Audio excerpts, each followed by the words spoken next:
Aujourd'hui, nous considérons le rôle de Marie qu'elle a ou qu'elle n'a pas dans la prière. Et je ne parle pas ici de l'Église catholique, mais de l'Église universelle qui comprend les catholiques, les protestants, tous les gens qui se disent chrétiens. Et par chrétien, je pense à tous les gens qui croient que Jésus-Christ est le Sauveur du monde, qu'il est le Fils de Dieu et le Messie. Regardons d'abord la vie de Marie. Et ce podcast se base sur la Bible. Je ne regarderai pas vraiment l'influence de la tradition. Marie a été contactée par l'ange Gabriel qui lui a annoncé qu'elle serait la mère du Sauveur.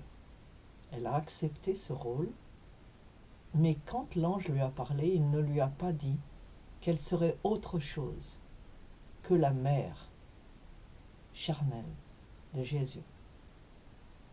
Ensuite, le jour où elle est allée au temple pour la présentation de Jésus en tant que bébé, elle a reçu une prophétie de Siméon et Siméon lui a annoncé qu'elle allait souffrir, que sa vie ne serait pas facile.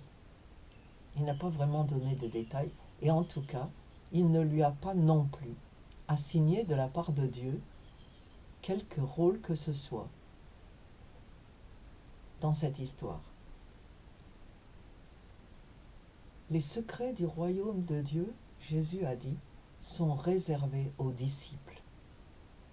C'est l'Esprit de Dieu qui nous révèle les secrets de Dieu, ce qu'il désire nous communiquer. Et nous regardons maintenant le rôle de Jésus vis-à-vis de sa mère quand il est devenu adulte. Ils étaient à Cana et c'est la première fois que la Bible a noté un dialogue entre Jésus et sa mère. La mère de Jésus connaissait les pouvoirs de son enfant, de son fils, qui avait à l'époque une trentaine d'années. Et il était là, invité séparément avec ses disciples. La mère avait été invitée en tant que couple avec Joseph.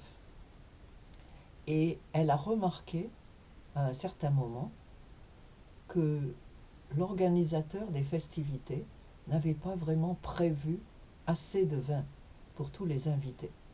Et donc elle a été à Jésus, elle lui a dit, ils n'ont plus de vin. Elle ne lui a pas dit, fais quelque chose. Elle s'est contentée de mettre en avant ce manque qui était important, bien sûr, pour le mariage, qui était fêté. Et on remarque que Jésus n'a pas dit « Ah oui, je l'avais déjà remarqué, je vais m'en occuper ». Il a poussé de côté la demande de sa mère. Il ne lui a pas donné suite en tant que demande de Marie. Il lui a seulement dit « Ce n'est pas ton affaire, mon heure n'est pas encore venue ». Pour Jésus, il y a un temps pour tout. Et là, il dit clairement, ce n'est pas le moment. Mais Jésus savait qu'il allait faire quelque chose. Et la raison, ce n'était pas que Marie lui avait dit ça, parce qu'il le savait déjà. Mais il avait la compassion de vouloir aider. Et donc, il a changé l'eau en vin. Mais ça n'était pas une réponse à la demande de Marie. C'était sa propre initiative. Clairement démontrée par la réponse qu'il avait donnée à sa mère. Et donc, Marie a été, dès l'abord, écartée de ce rôle de médiatrice entre les gens, le peuple et Jésus. Ensuite, Jésus priait et ses disciples, comme nous en informent les évangiles, lui ont demandé de leur apprendre à prier. Et quand il leur a appris quand il leur a donné ce modèle de prière, qu'on connaît comme le Notre Père aujourd'hui, bien sûr ce n'est pas une prière à répéter comme ça, c'est un modèle. Ce sont comme des points qui guident notre prière librement, puisque la prière est une conversation. Elle n'est pas quelque chose qu'on répète par cœur, comme les tables de multiplication. Il a d'abord dit « Notre Père ». Donc la prière s'adresse au Père, et elle s'adresse directement au Père. Ensuite, il a dit « Notre Père qui es aux cieux, que ton nom soit sanctifié, que ton règne vienne, que ta volonté soit faite sur la terre comme au ciel. » Et le reste de la prière que vous pouvez lire dans les évangiles. Nulle part dans cette prière, il n'est fait mention de Marie. Nulle part, il n'est fait mention de qui que ce soit d'autre. Que ce soit Moïse et Élie qui se sont révélés dans la splendeur de la transfiguration aux trois apôtres principaux, Pierre, Jacques et Jean. Nulle part il n'est mentionné que notre prière devrait être dirigée par l'intermédiaire de qui que ce soit, que cette personne soit humaine ou divine. Quand Jésus a révélé sa gloire à la transfiguration, il n'a pas invité ses apôtres à prier Moïse et Élie, ou à rester là, à les regarder, à réfléchir sur la question de savoir ce qu'ils faisaient là. La parole qu'ils ont entendue là, c'est que Dieu a validé son Fils, a validé le ministère de son Fils. Ensuite, nous regardons les miracles de Jésus. Aucun de ces miracles n'a été fait par l'intermédiaire de Marie. Et jamais les gens de l'époque, les gens qui vivaient autour de Jésus à l'époque, ne sont allés voir Marie à Nazareth pour lui dire « Voilà, il faudrait dire à ton fils de faire quelque chose pour ça, de guérir. » Bon, les gens sont chaque fois allés directement à Jésus. Les aveugles sont allés à lui pour voir. Les sourds sont allés à lui pour entendre. Les paralysés sont allés à lui pour marcher. Il a ressuscité les morts sans que personne ne vienne lui demander.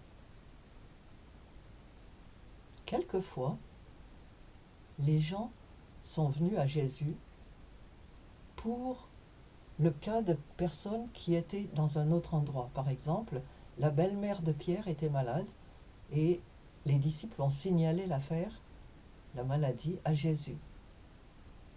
Quand Lazare est mort, ses sœurs, Marthe en particulier, sont allées envoyer un message à Jésus pour lui signaler que Lazare était malade, avant qu'il meure d'ailleurs.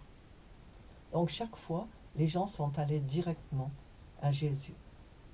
Et ce qui est intéressant, c'est que Jésus lui-même nous a donné la direction à suivre pour notre prière.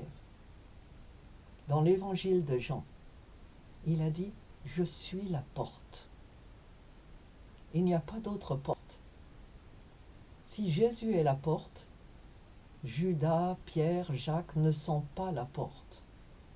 Ils peuvent être saints. Ça, c'est d'ailleurs demandé. Dieu a dit « Vous serez saints, vous tous qui croyez.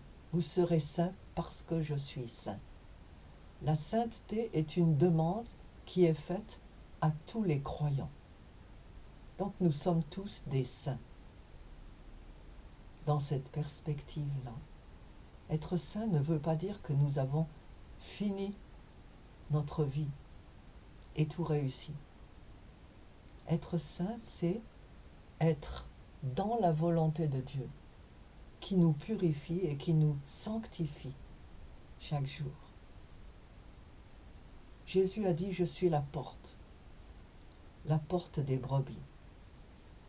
Il a dit aussi, je suis le chemin. Il n'y a pas d'autre chemin. Donc, tous les chemins ne mènent pas au paradis. Si vous voulez aller à Paris, il y a une seule façon d'y aller. Il y a beaucoup de routes, mais à un certain point, vous devrez vous brancher sur celle qui pénètre Paris. Et c'est vrai que en géographie, ça ne marche pas tout à fait comme ça. Hein. Par exemple, bien sûr, il y a des tas de tournants, de carrefours. Mais Jésus a dit, je suis le chemin, pas un chemin. Donc, toutes les religions ne se valent pas. Toutes les solutions trouvées par les gens ne se valent pas. Il a dit, je suis la vérité. Il n'y en a qu'une. La vérité.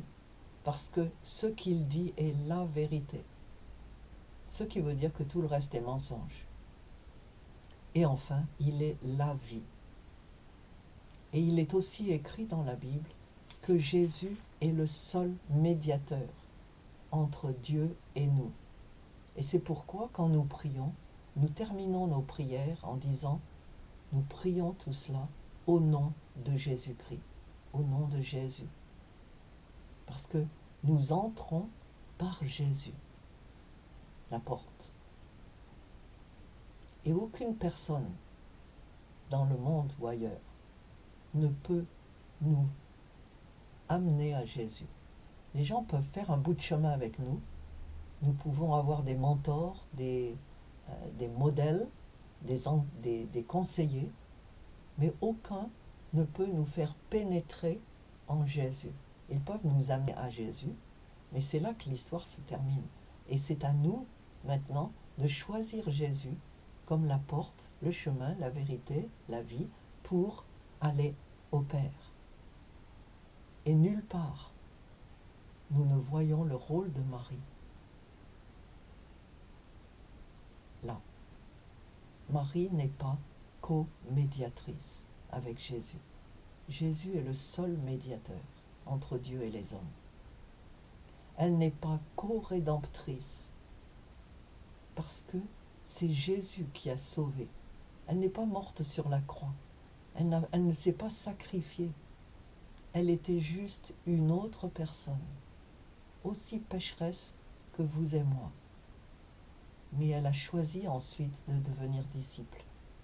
Et c'est probablement pour ça que malgré toutes les pressions qui s'exercent, l'Église catholique n'a pas encore osé la proclamer officiellement comme co-médiatrice et co-rédemptrice, même si certaines prières peuvent déjà avoir sauté le pas. Je vous encourage à lire la Bible et à croire ce que Jésus lui-même nous a dit.